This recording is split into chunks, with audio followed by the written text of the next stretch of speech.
Hello everyone, Ashley here. Welcome to Ashley Talks Movies and welcome to my review of The Whale. The film is directed by Darren Aronofsky and stars Brendan Fraser as Charlie, an obese English teacher who tries to reconnect with his estranged teenage daughter as his health declines. Now, before I get into the review, a few things. If you like the channel, please subscribe by hitting that subscribe button. I would really appreciate it. Also hit that notification button so you don't miss any of the videos that I'm posting. Time for the review. So I was looking forward to seeing The Whale, and there's been so much buzz around this movie, particularly Brendan Fraser's performance, and I'm happy to say that his performance is as great as everyone's been saying. It is probably one of the best performances he's done in his entire career. Unfortunately, the movie that he's in isn't really up to that performance. The film itself isn't really that great. Brendan Fraser plays a reclusive English professor who teaches online courses. He is 600 pounds and he's so ashamed of his weight that he never turns on his camera so his students don't see what he looks like. He is a shut-in. He stays in his apartment. The only people that ever really interacted with him, or the only person really that interacts with him on a regular basis, is his friend Liz, who is played by Chau. And she's sort of his caretaker. She's also a nurse that checks in on him from time to time. And I'm going to say that if any other actor was playing the role of Charlie, I don't think it would have worked. There's something very honest and warm about Brendan Fraser that really comes across in his performances.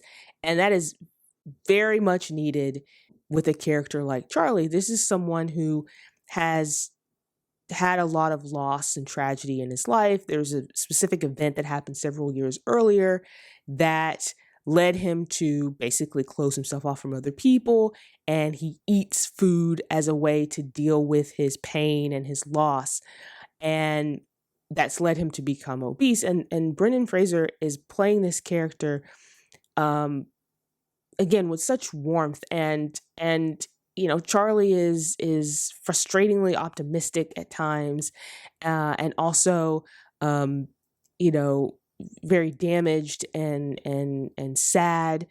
And it's just something about Brendan Fraser who is able to really bring a lot of compassion to this character and to this role. I mean, he is brilliant. And like I said, this is probably one of the best performances he's done in his entire career. It is truly a marvel to watch him go through the different emotions with Charlie, to see him deal with pain and loss and tragedy, to see him try to reconnect with his teenage daughter played by Sadie.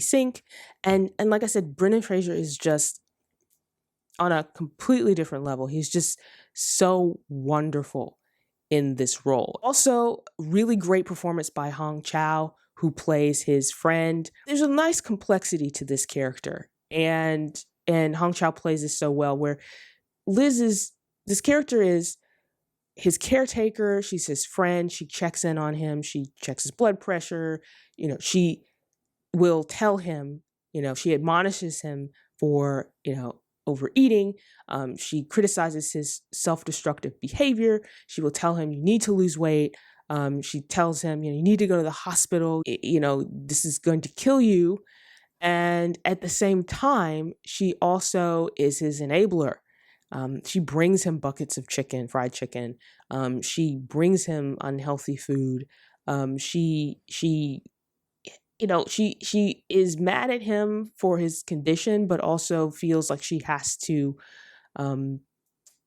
help him by not hurting him, but is hurting him. It's a very nice complexity to this character, and she plays it so well. And honestly, between Brendan Fraser and Chau, those are the two best performances of this film, and they really are the best things about this film. A lot of people will probably point out Sadie Sink's performance in this movie. I was not blown away by her performance. I honestly felt her performance in many ways was a little too over the top. You know, she's playing this rebellious teenager who's very angry at her father, Charlie, for leaving her and her mother several years before for a very specific reason, which I'm not going to get into because I try not to do spoilers here. But she's very angry at him, and she plays the anger very well. But there are so many times in her performance where it just felt like it was just again, over the top, really forced. Now, in terms of the movie itself, again, I did not love this movie. I wanted to love this movie, but I didn't love this movie. And I think part of the problem with the movie is so much of it feels slightly disjointed. The Ty Simpkins character, the missionary character, that's one example of he's this character, he's this missionary, he wants to be a spiritual guide to Charlie, and he comes along and his storyline fits in with, there's these other overarching themes of religion in this movie, and so he fits in with that. But honestly, the character almost felt like it overstayed its welcome, especially when it's revealed, his backstory is revealed. It just all felt so unnecessary. And then I also had some issues with the depictions of Charlie. And this is not a knock against Brendan Fraser. Like I said, his performance is fantastic. I loved him in this movie. But there are moments in this film where it felt like the depiction of Charlie were borderline absurd, and didn't have the nuance that I thought were really needed in a film like this. Like, there's so many moments in this film where there's symbolism and metaphors, and there's some nuance there, and then you get to certain depictions of Charlie, and it's just so on the nose, so in your face. Again, borderline absurd.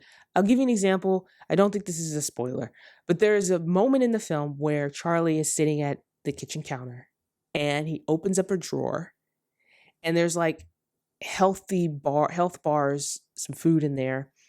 And he sort of grimaces. He sort of makes a face like, I don't want to eat that, you know? And then he then turns to the other side, opens up a drawer, and there's like candy bars in there, like Three Musketeers and all kinds of stuff. And he's like, yeah, it's not exactly what he does, but he does kind of, his eyes light up.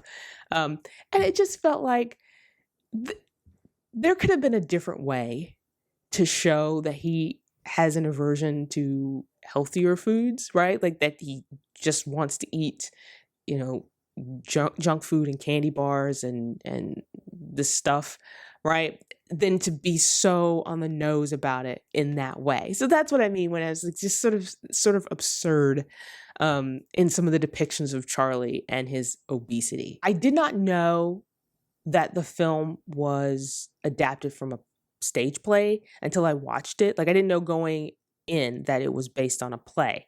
And watching the film, I was thinking, is this based on a stage play? Because so much of the way the film is structured and set up feels very much like a stage play. You're confined to Charlie's apartment. You don't really go outside of that at any point in the film. And the way the characters move in and out of scenes feels very much like how people would move on and off of a stage in a play. It would have been nice if that adaptation would have taken a little bit more liberty with the story to make it feel a bit more cinematic. The Whale is the type of film that will hit people differently. For me, I didn't think it was great. I thought it was okay, but I didn't think it was great. Brendan Fraser and Chau's performances are the two best things about this film. And really, that's what kept me interested in this film, even if the narrative and the story felt a bit disjointed and didn't quite work for me. Their performances are fantastic, and they're just a marvel to watch on screen. Aside from that, the film, again, it does have some problems. I did like some of the themes it was trying to explore: empathy, compassion, honesty being a big one. But yeah, overall, just the film didn't really wow me in the way that Brendan Fraser's performance wowed me. So that's my review of The Whale. If you've had a chance to watch the film and you want to share your thoughts, you can do so in the comment section below. While you're here, like this video, hit the thumbs up button, and don't forget to subscribe to see more videos like this.